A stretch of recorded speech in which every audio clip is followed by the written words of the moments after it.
Welcome class, and for this unit we're going to cover Spain in America. So we're going to spend 2 weeks.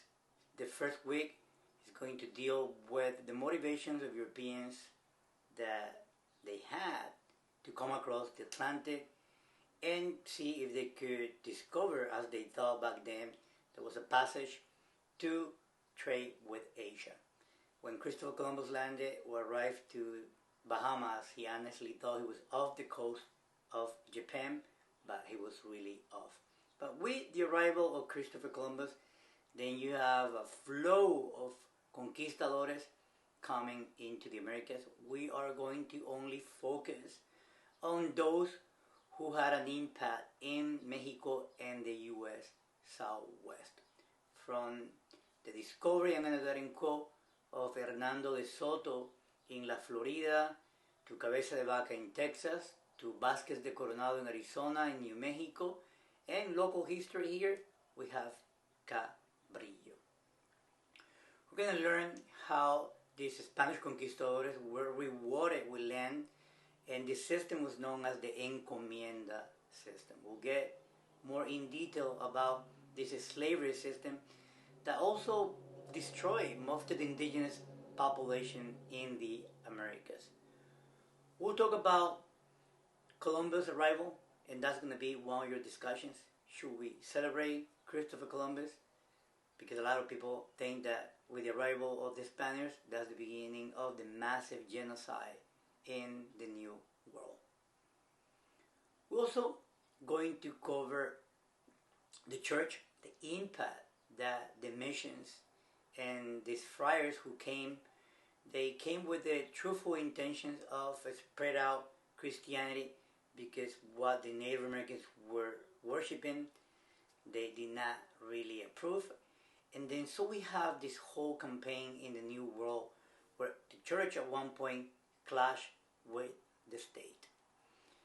We'll get into the state and how Spain transferred pretty much its administration system to the New World. We have the viceroys who were under the supervision of the king, but they were kind of like the king in the Americas, and there was a lot of corruption because think about how far away the Americas is from Spain. And we have the old saying, obedezco pero no cumplo, like I obey but I do not comply. So there was a lot of corruption, and then we're going to learn how that had an impact also in the administration of the colonies.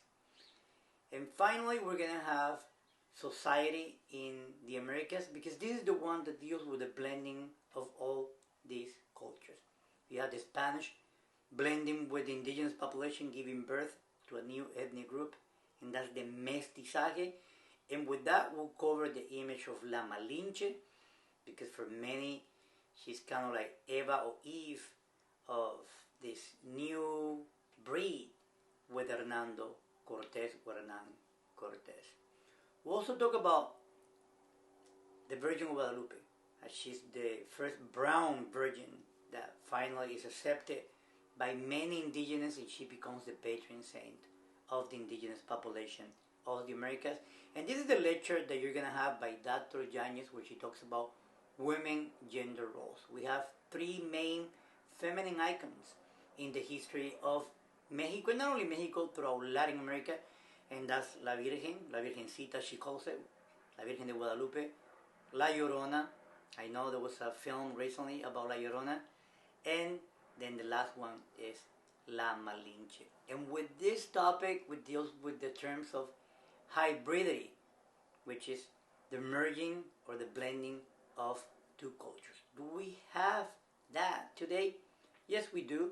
We have that in traditions like El Día de los Muertos that we continue to celebrate. That's something that we're going to cover in these 2 weeks. More than the Día de los Muertos, we have so many celebrations that are blended between the Spanish tradition and the indigenous tradition. A lot to cover for these 2 weeks, but I'm looking forward to it. Have a good day.